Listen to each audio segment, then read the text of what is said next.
Thank you, everyone, for being here with us today as we get to share our capstone project and the work that we did. And it felt like we should begin this time with you all in the way that we began our time together in this work, which was really sharing our stories and what brought us to this topic and to this focus.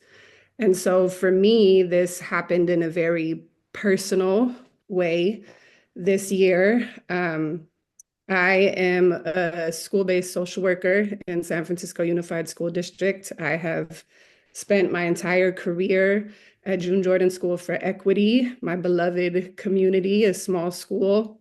And I started out this school year with our school being at risk of being closed within the school closures in our district, and was in that fight and organizing to support our community. And then at the beginning of October, I was diagnosed with a large benign brain tumor.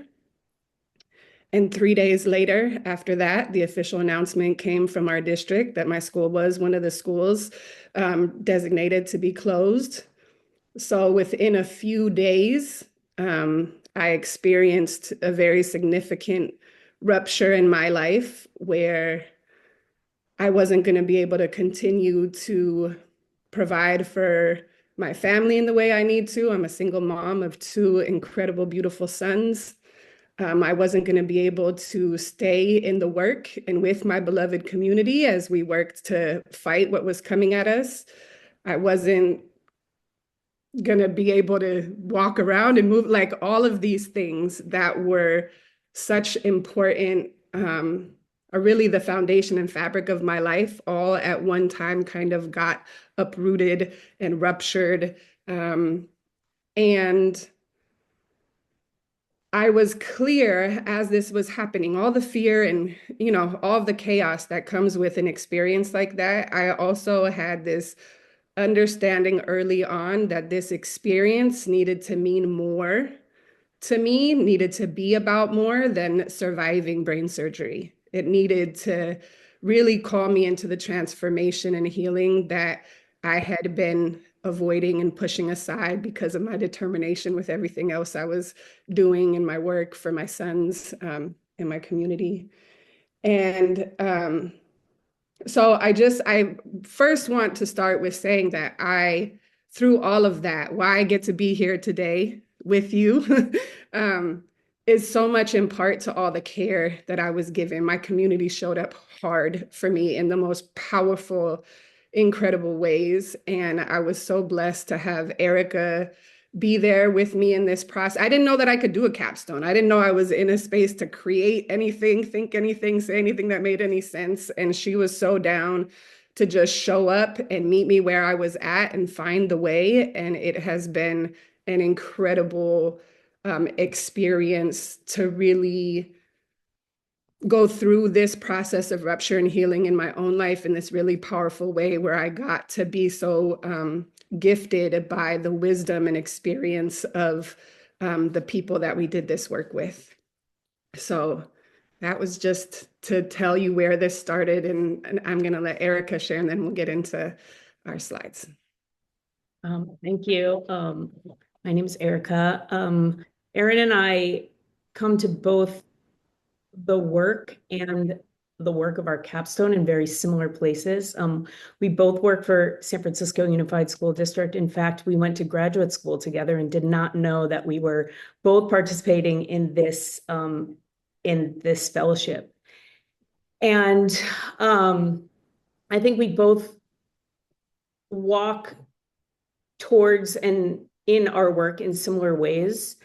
And in kind of this moment of kismet, and also realized in our storytelling that we had some similar understandings of rupture in which it upended our work. I'm kind of at a different perch in my experience than where Erin is, but similarly, I had worked at a very large comprehensive middle school for many years and had started to kind of have this period of my life where I had some kind of intense personal crises and losses that were maybe more about like ambiguous, and still kind of pushing through this work. But I had this critical turning point where my oldest and dearest friend was diagnosed with breast cancer and eventually passed away. And for the first time in my life, professionally, I really stepped away to be present for her in her final days. But I think really that transformed my own relationship to myself and grief, but failed to acknowledge the real emotional and spiritual impact of that, and kind of just retreated back to work as in this narrative. I told myself that's like a comfortable sanctuary, right? But continued to push these boundaries while like grieving multiple losses and navigating COVID, and was fortunate enough to take a 7-month sabbatical. And at that moment, I kind of had this identity crisis when it was quiet, when I didn't have work. Um, it was the first time I had paused to say, like, what happened? And I realized like I had not attuned to myself and really had lost these parts of my identity, and found intense healing. Actually came back to this work with this renewed sense of purpose and healing. And so it was such a gift to be able to not only talk about this with Erin, but to learn from some amazing colleagues that we're going to share kind of our process and where we are now. So you can go to the next slide. So, as you just heard us kind of explain, we really started without a clear idea of what we were going to create. We really just started with where we were and what was coming up for us. And we spent hours together in the beginning, working together, telling our stories, sharing imagery. One thing you'll see that was also a big part of my healing journey and the rituals I found was in artwork and creating. So all the images you see on the slides are just little snippets of some of the artwork I was doing as I was trying to find myself in the middle of all of this rupture. So we just really started with ourselves and creating, and we found so much inspiration and healing in those conversations that we recognize we want to continue this. We want to invite in other people's experiences, and see what are there common themes, and is there some universal wisdom around what happens to us as people when we experience significant rupture or loss or crisis in our lives? Like, how can we make meaning of those experiences in a way that can be transformative and healing? And so that's then Erika will tell you what we did with that. So just a little bit about our process. So we, after kind of landing on what some key themes were between each other, we came up with a list of interview questions. And we kind of offered that to education professionals, so folks we knew within our district, school social workers, and then school crisis leaders within SCRR.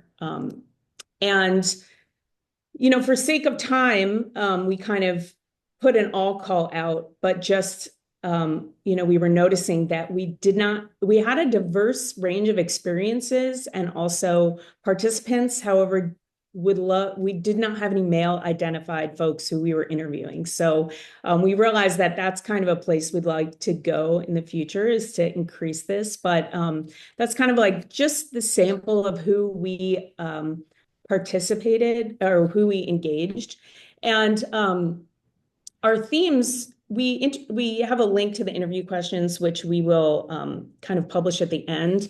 But we really focused on a few themes, and that was the impact of crisis on personal and professional identities. What did people hold on to? What did they have to let go of? What were the major learnings and wisdoms gained, right, through their rupture, through crisis, grief, and loss? And what were the key supports that were helpful, that were not helpful, and the healing practices that helped them from this, through this process of like that crisis recovery and then eventually renewal. And when we talk to folks, we really this was not therapy, right? We didn't want it to be a reliving of their trauma, but we just asked folks to kind of anchor themselves in an experience that they felt had ruptured where they were in the moment in their professional and personal lives, in which they realized, like, I need to make a change. I need to do some attuning around this. But in the same sense, we wanted to make sure that they had enough support or enough distance from that moment so that this felt healing to them. And hopefully, as we move forward, these links can be shared here in the chat so you all who are here can get access to the specific list of questions we asked, and then a snippet of a piece of the tool that we're going to be creating. So after the interviews and after this part of sharing where we are in the work, part of our project will be creating this reflection guide that will hopefully serve as a resource and a tool for folks as they navigate experiences with rupture. Like, what do we want to bring our attention to? What questions do we want to ask ourselves? What reflection can we engage with when we're at a place to do that in these experiences of rupture that can assist us in finding a deeper level of healing and transformation from these experiences that break us and grow us. So what we want to focus on next, or you can go to the next slide, is after we did our 10 different interviews, and I'm so grateful to see faces of many of the people that we got to sit with and listen to in the space. So shout out to each one of you. It was such a gift to sit with every single person that we interviewed. But we wanted to really surface between everything that was shared, hour-long interviews with all of these folks. Were there themes? Were there points of connection? Were there common throughs that we could share in this space, or for anybody navigating these experiences? And so one of the things that stood out to us clearly from the beginning was the importance of personal pacing and permission, a theme that almost all of us, I can't think of a person we interviewed that this wasn't true for, is that the systems we work within do not provide the amount of time that it really takes to be present in these experiences, right? You get what, 3 days of bereavement leave, maybe from your job, right? For me, in my district, I get to use my sick days. And then whatever I didn't have in sick days, the half of my salary is gone, right? Like my ability, my stability to care for my sons is gone. Thank God for my community that held me down, right? But so I think that one of the things we want to name for folks is how important it is to claim for yourself and find the ways and resources to give yourself the time you really need. I tried to go back to work in January. I really, like that was the initial thing. My surgeon after my, brain surgery that was the end of what my leave should be. I tried to go back. I went in, I could last maybe 3 hours, and then I could hardly walk up the stairs to leave the building to like drive myself back into my bed. This is my first week this week back at work, and I feel drastically different. And it's a huge point of comparison to think about what it felt like in my body and in my spirit, trying to push myself back into something I wasn't ready for, versus at this point now where I was able to have that gift of time and that I was willing to give myself that permission, which was not something that's easy to do because that work is such a huge part of who I am. It's authentic to my heart and spirit to be in that community with those young people doing that work. And so it is critical to find the ways to do that. So that was one major theme and takeaway that first surfaced. Another one was just highlighting what real authentic support looks like and connection. So oftentimes when we're in crisis, there's a way it highlights kind of who and how people show up, and maybe redefining what it is you need. Often maybe you didn't need, but you didn't get what you thought you needed, but you got so much more, right? But this also, there might be like unexpected new connections and also losses, because of the way you are so vulnerable, right? But this also had the gift of more authentic relationships, right? And also just kind of clear boundaries of like, I am not, this is who I am in the depth of my need, and I am not able to show up in the way, and I refuse to show up in the way that I did before. Like, I will no longer, I cannot pretend that I'm okay, and that has to be okay. And when I return to work, um, this is how I will return, and this is who I am. And often, that does bring different forms of support. And also, sometimes people don't understand that, right? But it really highlights this focus on like those meaningful relationships. And how do we want to make memories, especially for those of us who have lost folks? And what does that look like as we move through crisis and then renewal, really, how those memories shift, right? And I think practical and tangible support has been what really folks said was really needed. A lot of us know how to show up for others, but being in this place where we have to ask for help and support was really unfamiliar. And it was those moments of folks saying, like, I'm going to come and bring you food. Like, I'm going to come over and do your laundry and do your dishes, right? Or that I'm going to call you and that I'm just going to cry. And I know you've been through it as well. And that's, I just need that space. And how strong that connection is with those folks when you are allowed to bring that part of yourself and witness that for others. Another interesting theme that came up is how many people we interviewed actually left the jobs they were in when they experienced their loss or crisis, or the significant rupture that they were sharing about in their own experience. That many of the folks we talked to had to make a choice to actually leave what they were doing, and that it was this interesting thing to explore of when we are broken open or broken apart, and we have to find what really holds us together, what our values are, what our purpose is, what is the thing we need to hold on to when everything falls apart, that would come into tension with what our systems and jobs require of us, that we couldn't be for ourselves who we need to be in our darkest, hardest moments and be who we're expected to be at work, that those don't often align, right? And so people really needed to create shifts. Not everybody left. For some folks, it was really about how to have different boundaries and how, again, to give yourself permission to change in that way. And for that not to mean that you care less, that you're less committed to the work that you're doing, but that you had to also create enough room for yourself within that professional space as well. And I was so moved in the last session that I got to witness when Tiara said, powering through as our measure of resilience, right? Like that is, so many of us learn that lesson, that that's what makes us a strong advocate in our work, or a powerful person that can handle all of the things that we're holding and facing in our work. And I think that what we were learning and hearing from in their experience is that you really have to confront that idea to create more room for your humanity within your work as well, and that can actually be really transformative in the relationships you have within your work when you can embody that in those professional spaces as well.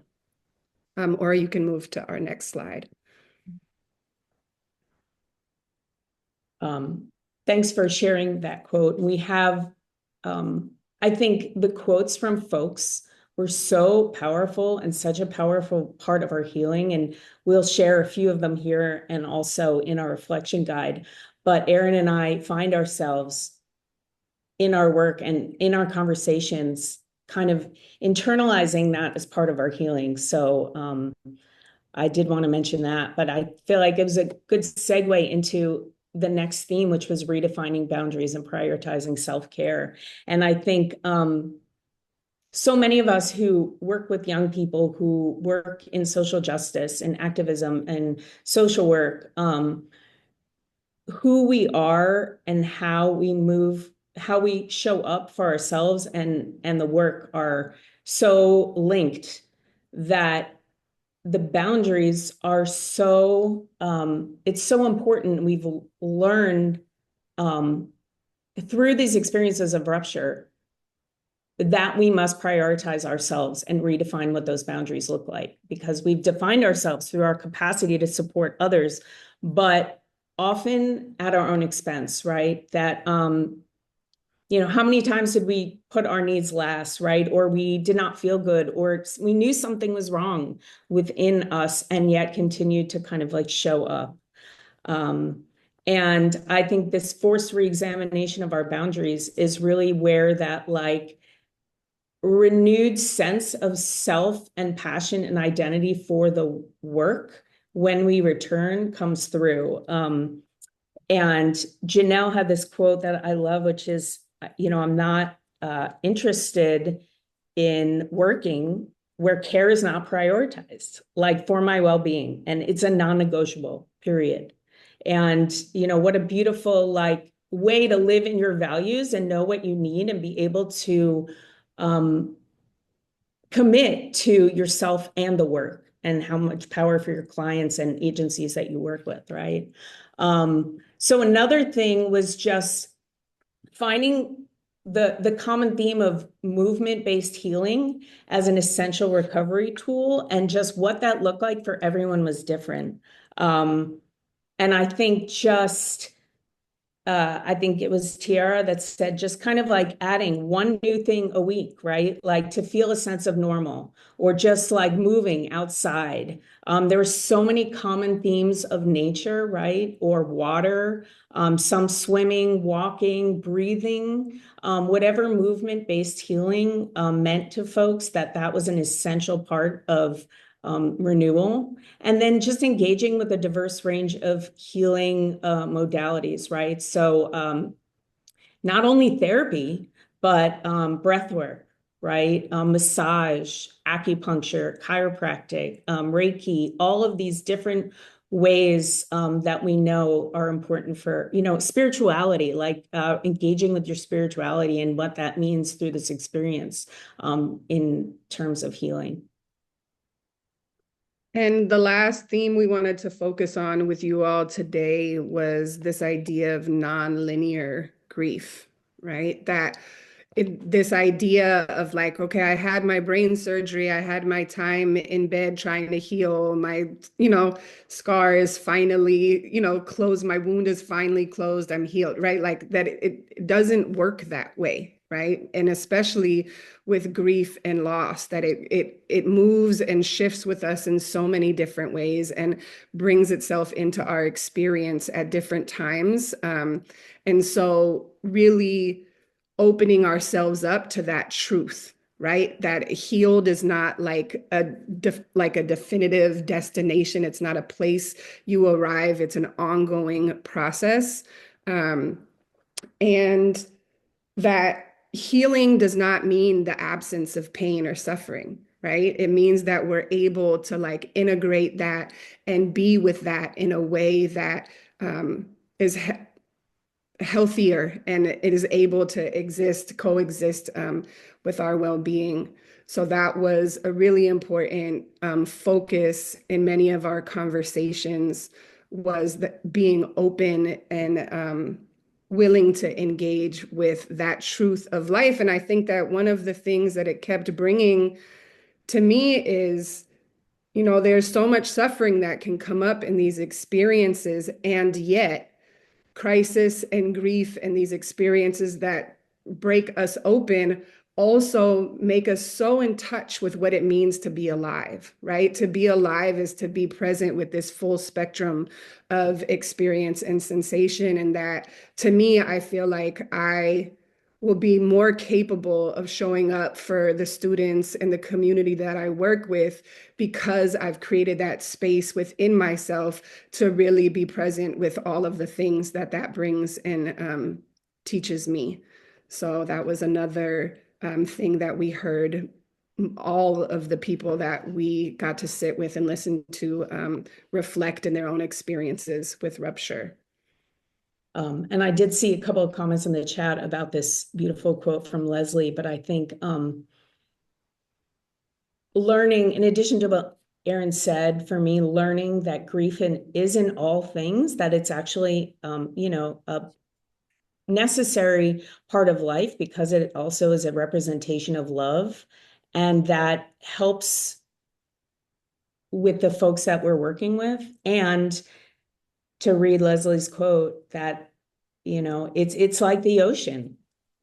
It covers me whole. And sometimes just my toes are dipped in, and there it is, that shock of cold. Yep, there it is again, but I'm okay. And sometimes it's beautiful and I'm jumping in the waves with the memories, but in the beginning, I'm barely floating, and sometimes I'm drowning. And I think that just resonated with us, and so many folks had similar feelings about the process of grief and loss. You can go to the next slide. So, our now what's it's interesting sometimes when, like historically I've been the kind of person that engages with my work and like how can I do the most? Like Erin pre, this rupture, pre brain tumor surgery, all the things, right? Would have been trying to create some curriculum, a conference, a thing, like all of the things, right? And what this project and this work and this process brought us back into is some of the things that these universal truths and tools that we all have access to and know, and how profound and powerful and transformative they can be. And so the first one that we spoke around is give yourself more time. Give yourself more than what you think, you should need. Give yourself more than what your job allows. Give yourself more than the crumbs that we often try to survive off of. Give yourself the time and the space. Really listen to your body and what you need. Oh, sorry, Erika. No worries. Um, I think listening to your body, if we don't, some of us have learned that like it's going to tell us, right?